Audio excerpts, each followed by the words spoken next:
Hey, high school dropout. Try greeting in French. Huh? You can't do it because you're just a high school dropout, huh? My sister, laughing, prompted me to introduce myself in French. She must think I'm barely competent in French because I'm just a high school graduate. To her, I replied with a smile. Got it. Leave it to me. Ignoring my surprised sister, I began revealing her secrets in French. I'm Jessica Wood, 28 years old. Born into a typical American white-collar family. I have a younger sister, Emily, 3 years my junior. My dad is a middle management executive, and my mom, now a part-timer, used to be a homemaker. Emily, unlike me, was cherished by our parents since she was little. Mom, unable to attend college due to family circumstances, was determined to ensure her children went to college. However, as the eldest daughter, I wasn't academically inclined. By the time I reached the 3rd grade, my parents had given up on the idea of sending me to college. In contrast, Emily was smart and fairly pretty from a young age.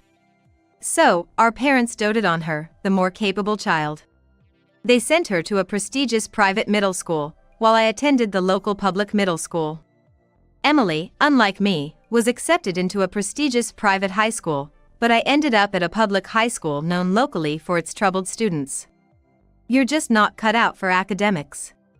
We'll let you finish high school, but after that, you're on your own. We're saving our money for Emily, my mom said. Dad just nodded in agreement. So, after high school, I had to start working. But I had no idea what to do, as everyone around me went off to college. Feeling lost, I managed to get a job at a delivery company, thanks to a recommendation from a high school teacher. They had a dormitory, so I decided to move out. It was supposed to be for Emily's sake, but she herself said, "I've always disliked you. Dumb and ugly, I just wished you'd disappear. Thanks for leaving so soon." Far from feeling sorry, she was actually spiteful. I was so frustrated I cried, but I resolved to live on my own terms.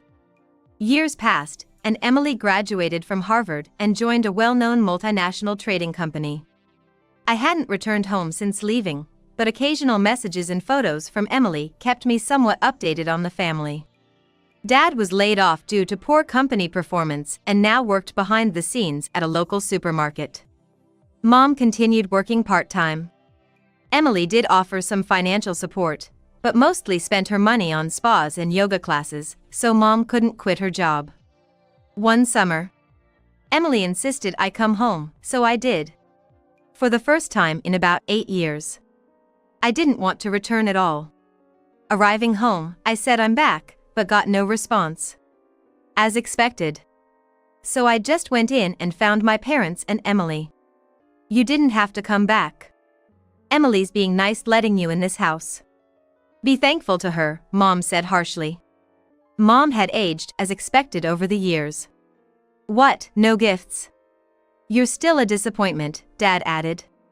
His hairline had receded noticeably. Seeing how much they'd changed, I felt the weight of my absence. Emily, lounging on the sofa, glared at me and said, "Still as ugly as ever, huh? Living in the countryside, eating nothing but potatoes? Fits a clumsy sister like you. Anyway, why don't you sit over there," pointing with her chin to a spot. I wanted to retort, "You haven't changed either," but held back. I didn't want to tell her, but since it's a celebration, I thought I'd share. "A celebration? Don't tell me you're getting married?" Exactly that. And guess what? He's the president of a major French food import company. A foreigner living in France. He's a really nice guy. He's gonna take care of us, even building us a mansion in France after we marry. Despite it being Emily's fiancé who's doing everything, Dad said it with an air of importance.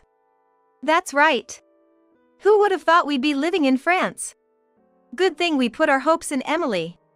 If we'd relied on you, nothing like this would have happened." Mom also started laughing, her nostrils flaring wide. I guess they were overjoyed. "But you know, this has nothing to do with you. However, if you pay your own way to France, we might let you stay cheaply." Emily laughed along with Mom. They don't realize that leaving America is the greatest happiness for me. That's all you wanted to say? You called me back just for this? What? Just say congrats. We're having a family gathering to celebrate, and you have to show up.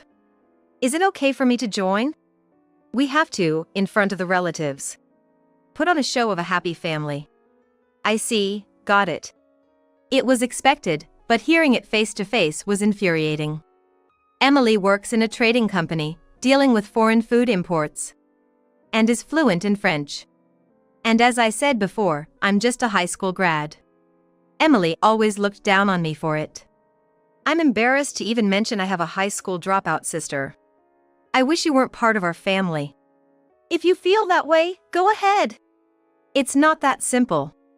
That's why it's a hassle. I don't care. I've been on my own since high school. Your life is none of my business. Huh?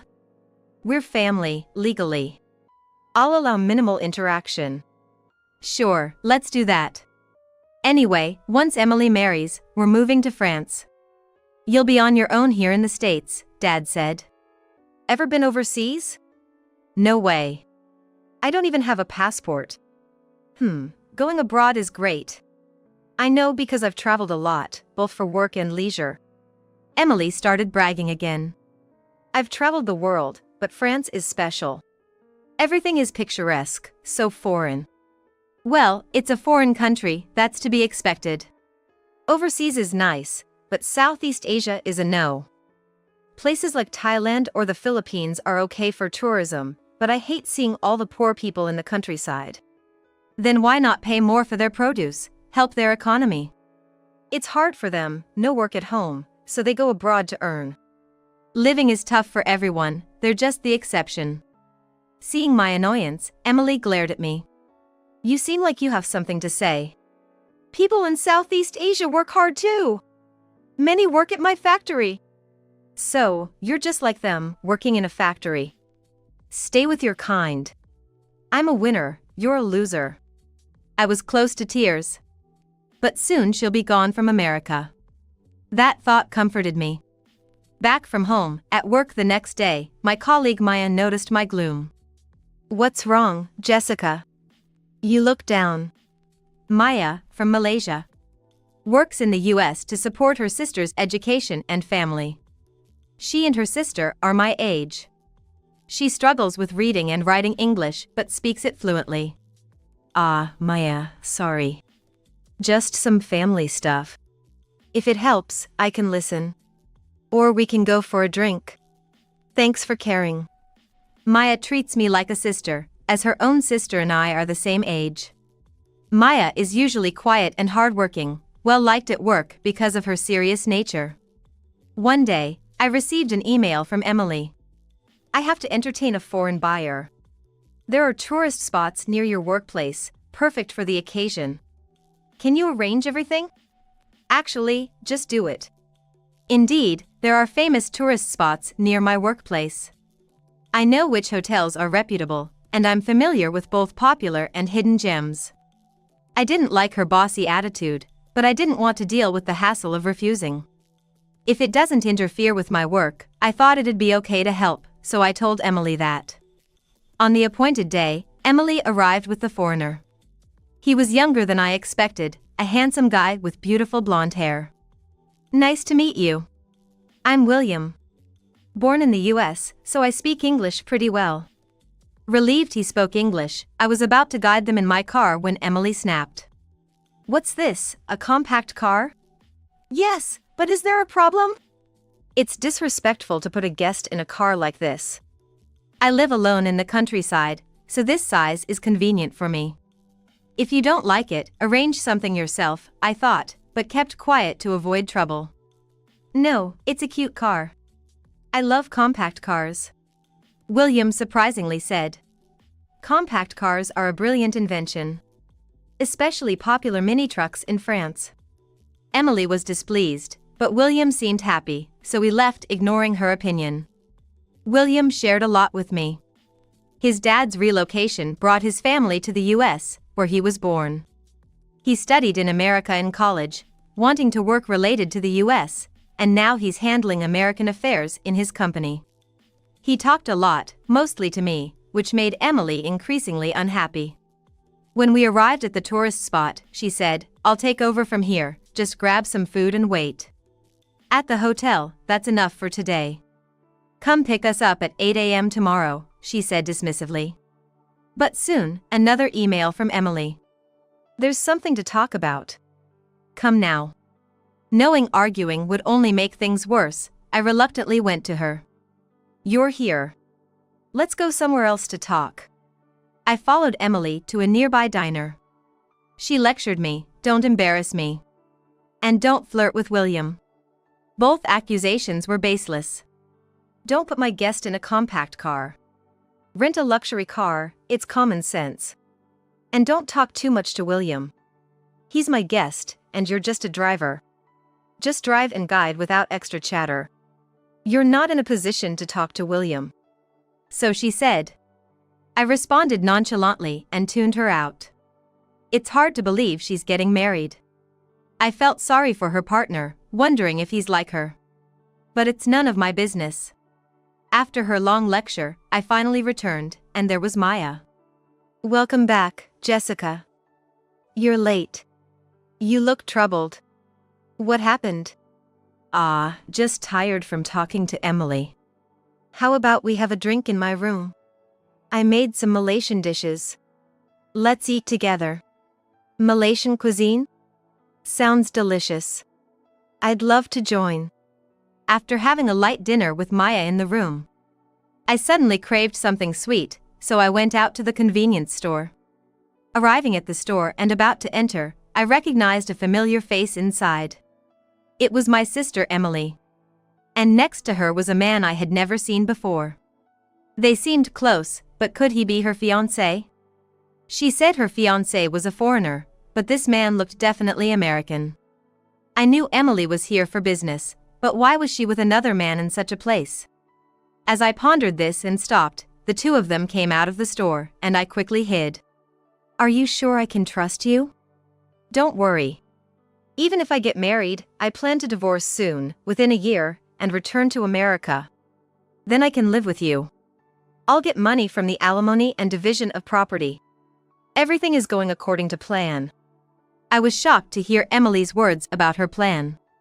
"That's clever of you, elite lady, to come up with such a scheme. It's your fault for making me feel this way," Emily said about the man, named Takashi, who then silently pulled her chin and kissed her, not caring that they were outside. I recorded their conversation on my smartphone camera, feeling like I had done a good job. I finished shopping at the convenience store and hurried back to the dorm.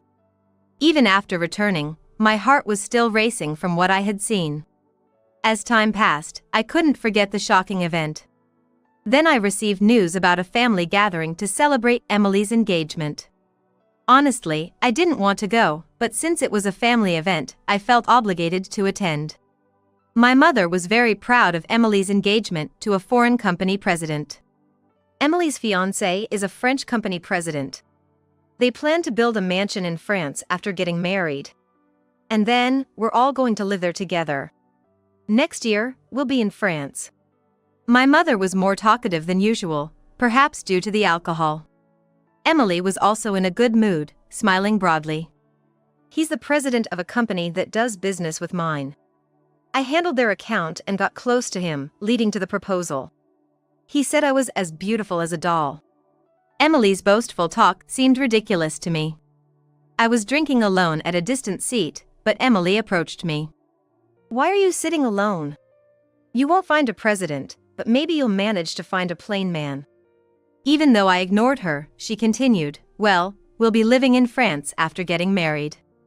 We plan to sell the family home and move to France, so you'll have no home to return to. You should just live on your own. It's none of our concern. Feel free. I don't need to be treated like family anymore." That sounds like sour grapes to me.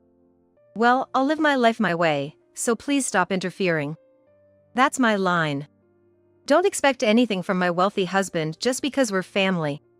I wouldn't dream of it. Just make sure you don't end up divorcing quickly and returning to America."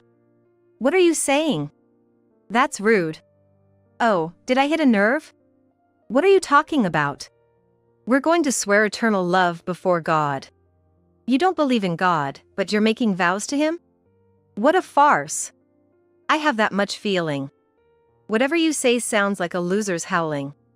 Our voices got louder, and we were eventually stopped by people around us, but Emily's panic suggested the previous conversation was true. Finally, Emily's fiancé was coming to America.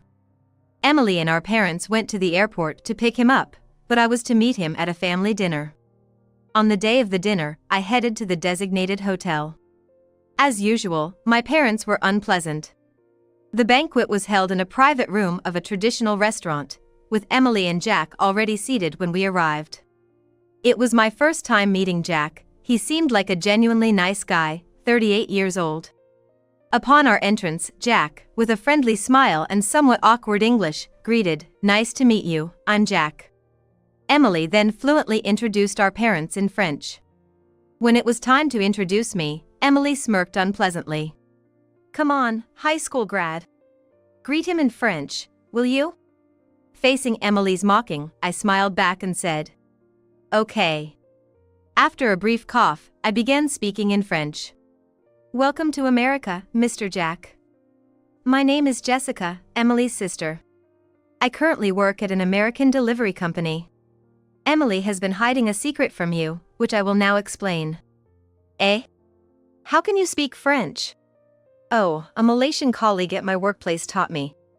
Might have a bit of an accent." Indeed, I had been learning French from Maya. Although Malay is Malaysia's official language, Maya was also fluent in French. During breaks and days off, I learned French from Maya. I've always liked French, often watching movies and dramas, and now I use online videos to study. "I see you've studied, but what secret are you talking about?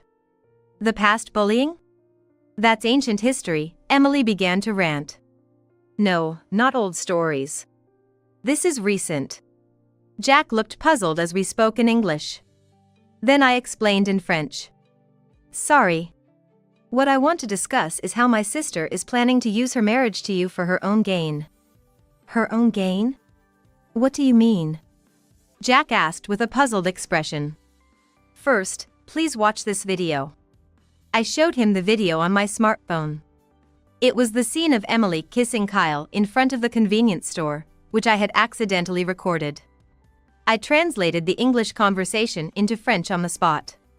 "This was recently filmed. The woman is my sister. Her face is hard to see, but the man is Kyle, a colleague from my sister's company."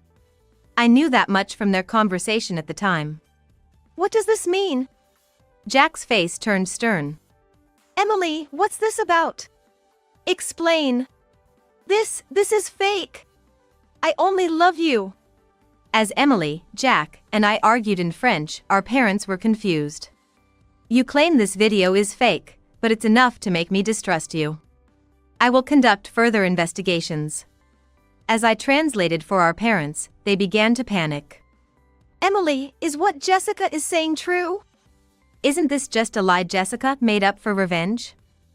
My mother tried to defend Emily. "No. This is all true." "Jack, don't be deceived. Jessica is just a high school graduate with bad conduct. We disown her for this disrespectful behavior. Sorry for any inconvenience." "That's right. Jessica is just jealous of her beautiful and successful sister, trying to ruin this marriage," my father added. Of course, they were speaking English, which Jack couldn't understand. "Come on, Jessica, explain properly to Jack." "If they insist," I told Jack. "My parents are claiming my story is not true. But there's no proof to show it's a lie. On the contrary, I have this video as evidence. Which testimony do you think is true?"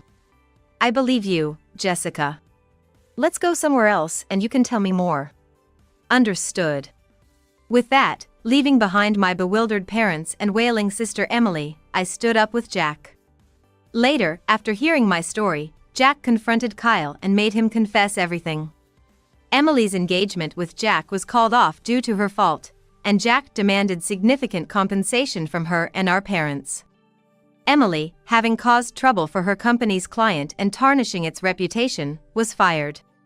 My parents had already sold our family home in anticipation of moving to France, but all the money went to Emily's compensation and damages.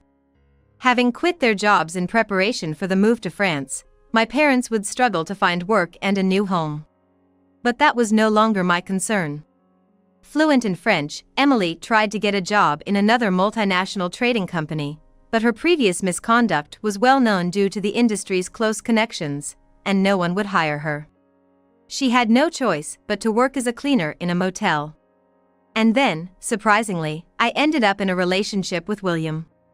William, who had come to America, started visiting me each time he was in the country, thanks to the help I had given him before. Recently, he even proposed to me.